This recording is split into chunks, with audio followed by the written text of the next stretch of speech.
नमस्कार दोस्तों, जय श्री राम, जय सिया राम। आपका दिन मंगलमय हो। तो आज हम सुनेंगे मोहिनी एकादशी व्रत कथा।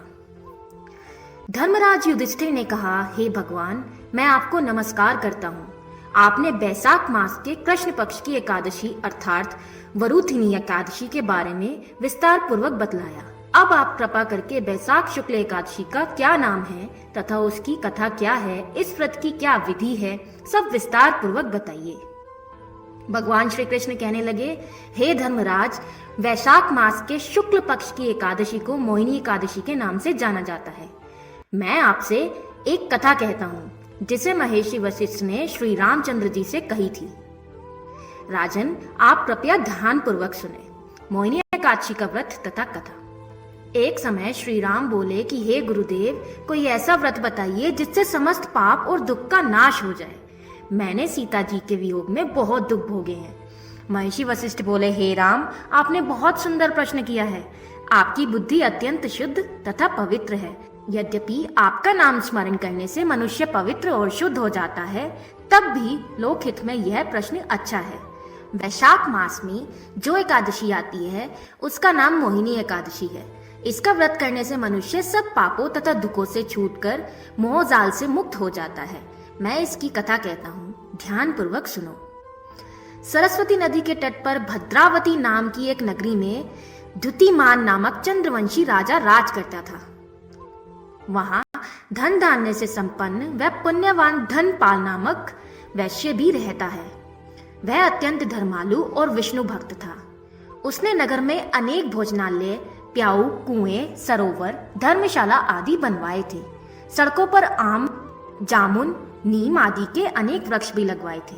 उसके 5 पुत्र थे, सुमना, सुदबुद्धि, मेधावी, संस्कृति और धृष्टबुद्धि। इनमें से 5वां पुत्र धृष्टबुद्धि महापापी था। वह पितृ आदि को नहीं मानता था। वह वैश्य दुराचारी मनुष्यों की संगति में रहकर जुआ खेलता और पर स्त्री के साथ भोग विलास करता तथा मद मांस का सेवन करता था। इसी प्रकार अनेक कुकर्मों में वह पिता के धन को नष्ट करता रहता था। इन्हीं कारणों से त्रस्त होकर पिता ने उसे घर से निकाल दिया था। घर से बाहर निकलने के बाद वह अपने गहने और कपड़े बेचकर अपना निर्वाह करने लगा। जब सब कुछ नष्ट हो गया तो वैश्य और दुराचारी साथियों ने उसका साथ छोड़ दिया। अब वह भूख प्यास से अति दुखी रहने लगा। कोई सहारा ना देख चोरी करना सीख गया। एक बार वह पकड़ा गया तो वैश्य का पुत्र जानकर चेतावनी देकर छोड़ दिया गया, मगर दूसरी बार फिर पकड़ में आ गया। राजाज्ञा से इस बार उसे कारागार में डाल दिया गया। कारागार में उसे अत्यंत दुख दिए गए। बाद में राजा ने उसे नगरी से निकल जाने को कहा। वह नगरी से निकल वन में चला गया। वहां वन्य पशु पक्षियों को मारकर खाने लगा। कुछ समय पश्चात वह बहेलिया बन गया और धनुष बाण लेकर पशु पक्षियों को मार मार कर खाने लगा। एक दिन भूख प्यास से व्यथित होकर वह खाने की तलाश में घूमता हुआ कौंडिन्य ऋषि के आश्रम में पहुंचा। उस समय वैशाख मास था और ऋषि गंगा स्नान कर आ रहे थे। उनके भीगे वस्त्रों के छींटे उस पर पड़ने से उसे कुछ सद्बुद्धि प्राप्त हुई।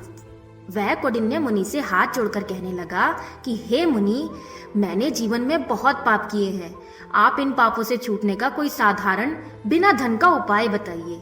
उसके दीन वचन सुनकर मुनि ने प्रसन्न होकर कहा कि तुम वैशाख शुक्ल की मोहिनी एकादशी का व्रत करो। इससे अनेक जन्मों के लिए मेरु पर्वत जैसे समस्त महापाप भी नष्ट हो जाते हैं। मुनि के वचन सुनकर वह अत्यंत प्रसन्न हुआ और उनके द्वारा बताई गई विधि के अनुसार व्रत किया। हे राम, इस व्रत के प्रभाव से उसके सब पाप नष्ट हो गए और अंत में वह गरुड़ पर बैठकर विष्णु लोक को गया। इस व्रत से मोह आदि सब नष्ट हो जाते हैं। संसार में इस व्रत से श्रेष्ठ कोई व्रत नहीं है। इसके मातम्य को पढ़ने से अथवा सुनने से 1000 गोदान का फल प्राप्त होता है। दोस्तों, अगर आपको हमारा कंटेंट पसंद आया हो तो प्लीज मेरे चैनल को सब्सक्राइब कीजिए और इस वीडियो को लाइक कीजिए। आपका एक सब्सक्राइब और लाइक ही हमें और कंटेंट बनाने के लिए प्रेरित करेगा।